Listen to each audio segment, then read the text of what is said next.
Hey guys, it's Holly and today we'll be having a look at the Lego Marvel Infinity Saga Monger Mayhem. Now this was a set that I wasn't too keen on getting this year because the Ironmonger just looked massive, but I recently went back and rewatched every single MCU film, and when I was watching Iron Man I couldn't help it, so I was waiting to find a really good deal on it and I finally pulled the trigger and picked this one up. I feel like a ton of you probably already own this set and have seen this already, but you know what? I enjoy talking about Lego Marvel, so I'm going to review it today anyway. So this is set 76190 and retails for 70 Australian dollars, and I believe it's 40 or 50 US, but I was really lucky. I was able to pick it up for 60, so let's go build it and have a look at it. So here is the set all built up, and straight off the bat, I'm sure you guys can agree that this thing is hideously oversized, and it's something that I feel like I can't get over, and it would have benefited a lot more from being a smaller set. But besides that, I think the build is incredibly well detailed, which I really like. But before we take a look at that, let's have a look at the figures. So first up, we have the Mark III Iron Man suit, and this version comes with a bunch of the Power Blast pieces, including some really nice built up ones, including some other clip pieces. There's also this third one that comes along with it, but let's take them off and have a better look at the figure. So here is the Mark III Iron Man, and I can't believe it's 2021 and we've only just gotten this version of the suit, but can I say that this thing is amazing. I love the detailed torsos, and when you kind of look at this and then compare it to sort of the Mark 6 and 7 from when the theme first released in 2012, there is a major upgrade. I love the leg printing as well on this figure, even just the like screw printing on the top of the visor. That is a really neat detail that I love to see. And we've got the white eyes back, and when you turn them around, you've got some incredible back printing as well. Honestly, the only way that these Iron Man figures could get better, I feel these days, is if they did side leg printing and arm printing, and unless there's an Iron Man version that pops up in a CMF or something, or like a special edition set, I feel like that's never going to happen. But honestly, I don't mind, because this torso and leg printing is just incredible. And we've got the original style of Iron Man visor, so the entire top can pop off and you can have a look at Tony's head on the inside, and then when you rotate it, you've got that newer style sort of visor print, which you can bring that down, and you've got your good old Iron Man 3. Next up, we have Obadiah Stane, which is the first time he's ever appeared in Lego form, which is kind of sad considering he's the first villain practically of the MCU, and unfortunately he's got a few reused pieces, that being his torso basically, and just some plain blue legs, which honestly I think works really well for him. Part of me wishes that it was a vest instead and he had some white arms, but I honestly don't mind this. I think it works really well, and I love his face print. It's incredibly accurate and really good. I love his facial expression, captures the sort of anger of his character perfectly, and I feel like Lego did a really good job of this. And lastly, we have my least favorite figure of this set, and that is Peppa Potts, and that's purely because I feel like she's just very boring. I really like the torso print. I think it works really well for Peppa. I'm a huge fan. Same with the hair piece. I mean, I feel like it could be a tiny bit better, but it will do. And then we've got the regular sort of Peppa Potts face, which is the same as Karina Smith and Hermione, and it's not my favorite for Peppa, but again, I'll take it. The real disappointment for me though is the legs. I feel like we could have had just like a plain old just like tan leg, maybe some like front shoe printing,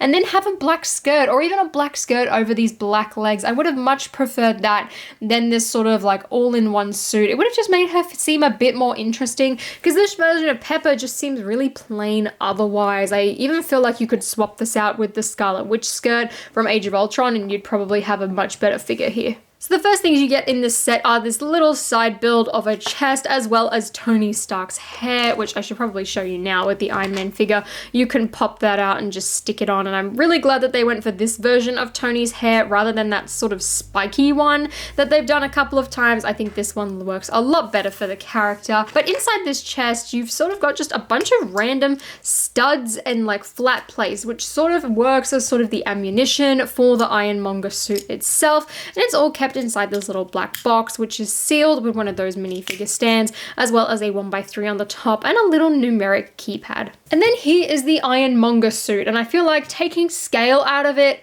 This is incredibly well done. It's incredibly well built, really well detailed. Specifically, I really love the design of the legs. It's just when you sort of work at it from a scale point of view and being minifigure scale, or even just as close to that, it really doesn't hit at all. I would have much preferred this set to sort of be in the Age of Ultron Hulkbuster type of scale, or even the more recent mechs, just so that it's a bit closer to minifigure scale, because when you put Obadiah next to it, it looks ridiculous.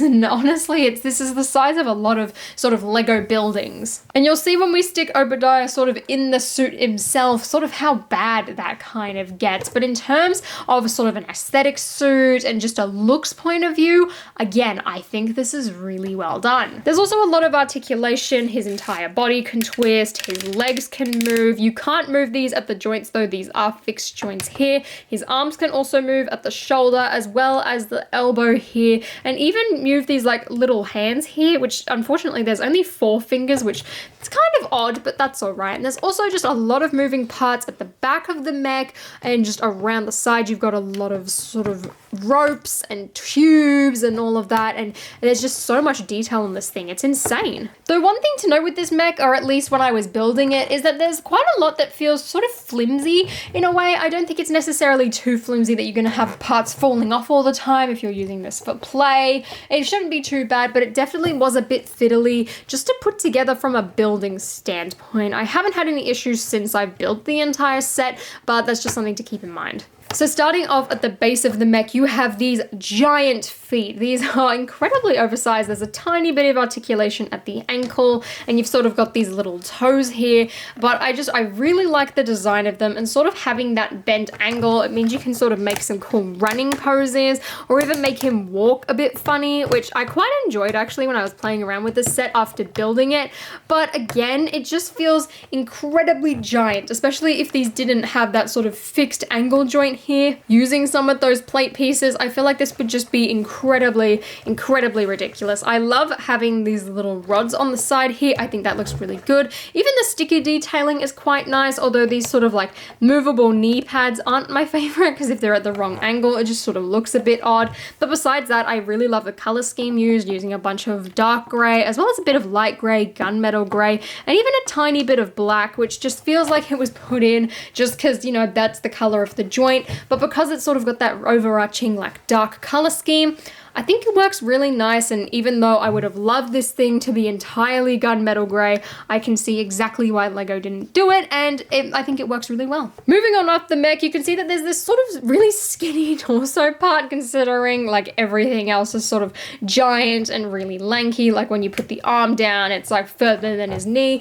To me, the middle just seems a tiny bit skinny. At the same time, it can fully rotate, which I really like, which I guess is why it wasn't sort of built up all too much. And there's a lot of posability, which I really enjoy. It's a really simple build. But then you sort of get to the top chest area, and it's incredibly thick. On the front, you actually have this glow-in-the-dark tile here with a sticker on the top of it in order to make the arc reactor. You have some gunmetal car hoods, which look insane, as well as these sort of window shield pieces at the top, which really nicely tie into the color scheme. When you turn them around as well, there's a lot of detailing on the back, and you can sort of see where these little rods lie, which allow you to sort of move the arms. And as you can see, those joints are moving in and out, which I thought was really cool, allowing for a lot of mobility, which I'm a really big fan of. But turning him back around, we'll turn off the lights and actually have a look at the arc reactor. And there's the glow in the dark piece. Honestly, I think it turned out better on camera than it does in real life, but I hope that gives you an idea of what it looks like. Moving on up to his head, and I feel like this is where majority of my complaints outside of the scale lie. The headpiece itself, I think, is really nice. I didn't actually realize that this was a Bionicle piece at first, and I feel like the printing on it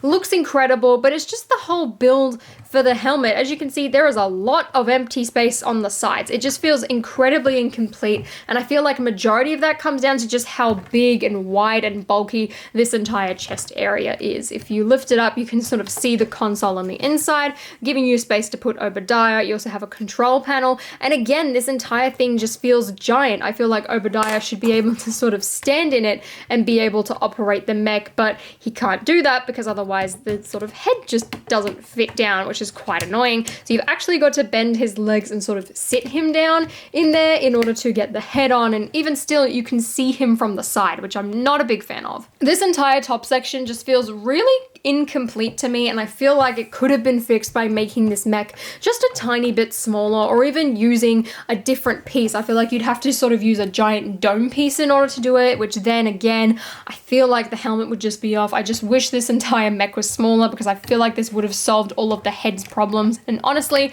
the head I feel is the weakest part of this build. Besides that though, the last thing we've got are the arms, starting off with these shoulder pads, which just sort of fold in and out, and they're attached to these skeleton pieces or attached to a bar, and they just sort of sit there. They're not really attached to the shoulder. As you sort of move them around, you can sort of see them levitate, which is quite annoying, but at least when his arms are down, it sort of looks a bit better as a sort of mech. You guess you can sort of move them out like this. However, I feel like this is the best looking position. Starting off with his left arm, the build is really nice. You've got some sticker panels here, you've got some gunmetal gold bars, you've got this really cool gray tube on it, which actually sort of attaches to this little machine gun build, which is quite giant and actually just uses a Technic gear piece, which I thought was really creative. And I love how the tube sort of ties into his arm, giving it just a lot more detail. And then at the front, you can see that there's these 4 fingers, which you can sort of lift up, and inside you can sort of see his like repulsor sort of action there, which is pretty neat, and I really like that machine gun. I think it's really cool. It just sort of adds a lot of bulk to the arm, admittedly. And if you sort of rotate up the machine gun, it just looks really giant, and I've just knocked off a finger. Moving on to the other arm, and essentially it's the exact same thing, just swapped over. You've got the same sticker panels, you've got the same gold bars, same detailing. The only thing that is different is the weapon on this arm, which has this really weird sort of firing cannon, which you can load up 3 different tiles, and then using this sort of Technic piece at the back, you can fire them out and sort of ping and shoot them. I don't even know if you could see that. And then in order to reload it, you just slide the tile in and it will sort of click into place. You can hear it, you can feel it as well. And it's a pretty neat feature. It's a lot better than sort of a stud shooter, and I think it fits in with the scale of this mech really well. This one as well doesn't bulk up the arm too much, which I'm a really big fan of. And then same deal, you have the 4 fingers as well as the repulsor blast. And both of these arms, like I said, can move at the joint of the arm. They can sort of move side to side, but not really. Same with this shoulder piece here, which all just moves, and you can sort of see all of the different joints and things move with it. So that is the Monger Mayhem, and overall, I would recommend this set, although personally, I wouldn't pay full price for this. I was waiting for it to go on sale myself, and I managed to find it at a discount, and even though it was only sort of like 10-12%, I'm really glad I did, because I feel like it just makes it a bit more easier to digest considering the whole scale issue. But besides that, the build was really enjoyable, and I really like the Iron Man Mark III figure, Obadiah as well. I'm a huge fan of, and just the overall aesthetic design of the Ironmonger suit, really like, besides the head. It's just that for me. Otherwise, I don't really have too many other complaints besides it being a tiny bit flimsy when building, but for me, it's not the end of the world. You just need to take a little bit extra care. But let me know what you guys think of this set, because personally, I feel like I really overlooked it when the theme launched, so it'll be interesting to hear what you guys think. And if you enjoyed this video, please give me a thumbs up and consider subscribing to my channel down below. And until next time, I'll see you later.